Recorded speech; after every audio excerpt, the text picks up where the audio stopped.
Every character, location, or experience you've read about in my crime fiction novels holds a piece of reality.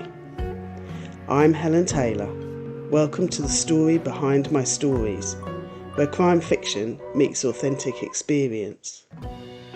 This season, I'm sitting down with authors who have their own powerful stories behind their stories. We explore the real moments, lived experiences, and unexpected twists that shaped their writing, whether fiction or non-fiction. Join me as we go behind the words on the page to uncover the backstory that inspired their work. Today I have author Mark Hall with me for a relaxed chat about the story behind his non-fiction book, Seasons of Smoke. Welcome, Mark. Welcome. Thank you for having me. It's great to have you here with me. I've bought and read your book, and it resonated with me on so many of the things that you talked about. What made you decide to write a book about what you were experiencing? It started 16 years ago. Um, uh, it was 2010, been through a handful of jobs, and I was like, I need to write about my life because I've hung out with Bam Margera and Johnny Knoxville back in the day. I did bull riding, and I worked every industry you could think of, Wow. from working at Intel making um, Pentium chips, computer chips, Wow. to working at a zoo as a contractor, and I was like, why does this keep happening to me? I work, I feel good, and then I lose a job or I quit a job. So I started writing a very dark memoir. I was in a bad place, and I wrote this at the back of the memoir saying, "Hey, I have an idea about the five kinds of smoke." And over the years, I've added to it, and up until August, I was actually last year I was working as a train wrecker, heavy equipment operator. So I'd go and re-rail the trains that derailed off the railroad tracks. Oh, wow. You had some Yeah. real broad range of jobs. Yep. And I was fired in August. I was injured in July and then fired in August. And I decided I'm going to finish the book. I don't know where my job career is now because I was a truck driver before. I was a long haul truck driver. Saw all of the northern US. So went from coast to coast, up and down, all the way up to Alaska. And so I just started putting this together. Because I've worked so long, I don't have a retirement. So I was like, okay, I'm gonna start writing books. I'm gonna start being at home. Uh, really haven't seen my daughter in 6 years because I was constantly gone. I was a police officer before that. Um, so I was constantly gone and I wasn't in her life. And I just decided I need family more than money. Yeah, definitely. Yeah. So uh, I noticed at the end that you said you wrote the book while you were in the smoke. How Oh, was that? Being able to have the self-awareness to be outside yourself, to see it, and then articulate that. what the book now is the fourth version of writing that actual book. So each Okay. version I had to change because the first version was very emotional, and it there was a lot of issues. I could be sued for different things. There was how it would be put off to people. So over the last year, I've lived all those the five smokes, I call them. And writing it, I had to take so it's hard. You have to take the emotion out to put emotion in. So the emotions get you've got six books. So I've learned over the year how to live the moment, but take all the emotion out, but put emotion in where I need it to be. Yeah. That's really hard to do, and especially when you're in that state when Yeah, you're yeah. writing it. How did you deal with that? Just What, start typing on the computer. yeah.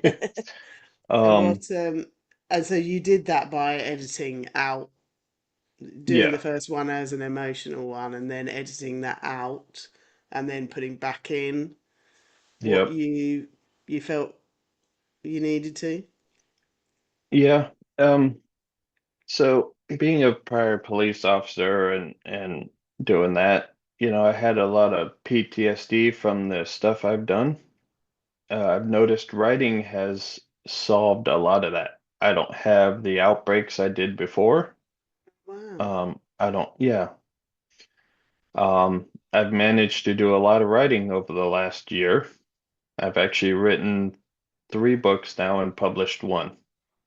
Okay. So, um, and I've noticed writing has really calmed down my nerves, centered myself. Um, sorry, I had a thought in my head and it just escaped. Um, and I actually enjoy doing it. I like to say that I'm a broke author. I'm selling my wares for two We dollars and all eighty are. cents. Yeah. But it's I find it fun and meaningful. And what I realized the other day is my book actually the acronym for it is SOS. Yes, I realized that when I saw something, one of your posts somewhere, and I realized, yeah, I wondered, did you realize that when you named it? Nope, just total accidental. Wow, kismet. That's what it is. Um, so who are your readers? How would someone know that this is a book that they should read? This is for the people like you. I mean, you've seen it twice. This is for people middle-aged going through work. They come to a Sunday night and they're like, I don't really want to go Monday morning. Or, they feel exhilarated on Friday getting out of work and they have only two days to have excitement. Um, they sit there and they have that gut feeling they're not just it's not right. Something's not right. So it's adult slash I call it adult. What I'm finding out is it's actually for high schoolers too. Oh, really? Um, yeah, I live close to my high school I graduated from in Portland, Oregon, and the vice principal reached out to me and wanted to I sent him the book. He read the book and he reached out to me and he says, "What do you think about coming and speaking and maybe talking to the juniors and seniors about your book and your life and how?" So to me, it's reaching out to people that just don't, they're unsteady, I'd call it. Mm. So people that feel there's something Yeah. not right, but it's not right enough to just get rid and go. But Yes. it's not right that they feel in a comfortable and safe place working. Yeah. Yeah, But which I think guess about your probably a lot of high schoolers are because it's a very tumultuous time for them with yeah. choosing what they want to go on to do, and kids are horrible to each other. Yeah. Um, and so going to school probably is a similar thing for some of them. Yeah. True. Um, and that's what I've been talking with the vice principal about is, how do we put me into a room? Because I'm not a guidance counselor. I would be appalled at a guidance counselor, but maybe I am because all the jobs I've done, I was trying to tabulate all the work since I've started in high school, and I stopped counting about 43 jobs. Wow. I'm like Mike Rowe, I've done it all. Um, my average, the longest I've been employed was 2 years with police at a time. So, I, do you want a guidance counselor that had so many jobs, or do you want the guy that actually has lived all those jobs, has been through, and has some knowledge of how to go about it? Yeah. So, Yeah. Yeah. So I mean, I've only had four or five probably. Um, yeah, but it was a completely different book to what I was expecting. And when you reached out to me and said, you write from your own experience, so you might be interested in reading this, and it was so spot on for the last probably 18 months of my life where I was not happy and went to my boss and said, I need a pay rise, I need some recognition for what I'm doing, and it's just gradually moved on to there until I made the decision to do like you and just end that and just write full time, yeah, which has only been 3 weeks for me now. But that's that was exactly I was, if you like, coming out of the smoke at the point that I read your book, yeah, and that was why it resonated so much. But as I said in my review, and I've said to you, it was very much my hindsight and sort of deja vu for me because I'd yep, already come through it. Um, but it is like, knowing somebody else is feeling the same or going through the same thing is a massive comfort. yeah. And It, that's what it gives, I think. okay. I I met a person I did a book signing 2 weeks ago in Portland, Oregon, at a bar slash shop. It was a mix. And this woman came up to me and her first words to me was, I love your poetry. I was reading my book. I was given a microphone and told to do an author signing of reading my book. Okay. And she said she loved my poetry. And I looked at her kind of strangely for a moment and I said, well, it's not really poetry. She goes, well, my mind, it feels like poetry, but it's also how I felt over the years. And she goes, I haven't been comfortable. And she's like, I found a job with the Portland Literary Committee. And she's like, I've been writing my own poetry. And she goes, I love what I'm hearing because I feel the same way. So she Mm. ended up buying my book, but it was so funny of a starter of conversation because she said I wrote poetry and I,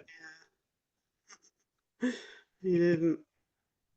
But it is, I do yeah, think it gives comfort just knowing that somebody else, and yeah, especially somebody else that has felt it and has put it on paper and has published it for others to read, then that's more than just coincidence. I feel a bit the same.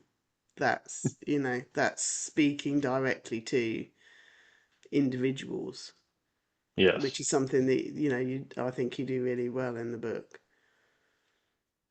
I hope so. I'm very gregarious, so Yeah. I love speaking. I love talking. So tell me then what's next for you? Um, well, I'm working on a training. So the plan was to uh, write and publish the first book. The second book is coming out in September, so the second part of it. I also, in January, my daughter told me to write a kid's book. Okay. And so I wrote a dark fantasy kids book. The first one's called Fog Lies. It's called The Smoke Squad Chronicles. It's about five kids running through danger at in their town. There was a town fire 40 years ago, and the kids have kind of supernatural powers. Okay. Um, I'm hoping to have that come out in the next couple months. I'm working on that. It's a chapter book. It's a middle grade young adult. You're talking 300 pages, so a very substantial book. Yeah. Um, and then talking with my high school principal, or assistant principal, I'm actually starting the smoke mindset method. It's a training program. It's a six-step training or six-session curriculum. I'm starting with high schoolers and going to see how it is. I was planning to do that next year, the year after, but I've moved it up to this year. So I'm working on Okay. that curriculum. Um, I'm trying to plan more author signings. I would love to get into speaking events. I think the high school would be a good start to it, just like this Yeah. podcast. I reached out to different podcasts and never got a response or got no's a bunch of times, which is typical. Yes. Just like bookstores, they tell you no. Yeah. Yeah. And Um, reviewers. Everybody that says they support indie oh, authors seem to not. no, or they want money. Yeah. Yeah. Pay me for this. I'll help you with this. I'll do this for you. Yeah. Yeah. Okay, Luckily brilliant. enough. So where go on, sorry. Oh, you're good. Sorry, I interrupted you. So where can people buy your book and where can they connect with you? Um, so I have a website. Um, I have a good friend of mine. I've known him since for 30 years now, and he built me a website, fivekindsofspoke.com. That's FIVE. Um, it's more of a landing page currently. It's going to be a website. I look at yours, and yours is all nice, and mine's kind of a landing page. But building that out, I am on Amazon, Barnes and Noble. They can find my book there. Okay. Um, you can email me at fivekindsofsmoke.com. Now, what I realized I did earlier was the five kinds of smoke is FIVE. But when I created the Gmail email, I did the number five kinds of smoke. So I will be getting both the Gmails there too. That number five and then the word five. Yeah. I'm one person. I do all the social medias, I do everything else. So Same when you here. email me, I am a human being. Yeah. Yes, and you get reply direct from us for sure. Yep. Yep. Okay. Which mhm. And so the what have you got anything booked for events locally that if anybody happens to be listening in your area? Um Currently, I had a booking on July 11th, but the bookstore canceled. Oh, So I'm trying to get some more bookings. It's actually at Adventures Underground in Richland. My book is available there locally in my area. Um, Other than that, the next one would be in September. So that'll be up in Yakima, Washington. okay. So. Brilliant. Is there anything else you wanted to say about your book or your process or the story behind at all? No, I think we covered it. Um, so what really what really surprised me is when I started writing 10 years ago, I was like, I'm gonna be rich and famous like everybody thinks. when I really got into it last August, I just wanted to sell one book and be published. And, you know, that first month I sold a pre-order. So I sold an ebook to somebody. I don't know who he is. So I sold one book, and then my parents, of course, bought 12 books, you know. Gotta love the parents. Gotta love the parents. You know, I asked them, I said, do you want my, as an author, do you want my cost? And they're like, no, we're going to buy it outright. So you get the commissions. I'm like, okay, do that, you know. Um, and I, I didn't know where this would go, you know, writing a book, publishing a book. And now I'm on a UK podcast. I'm sold in the UK because you bought a book. My email campaign is currently in the UK. I went in the US, I went north through Washington. I did a little bit Portland, up through Washington, across Canada, and I'm in the UK. And I'm emailing bookstores.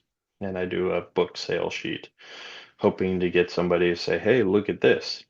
Yeah, we might want to stock it. Yeah. Um, it's always fun doing cold emails. Yeah. Yeah. Yeah.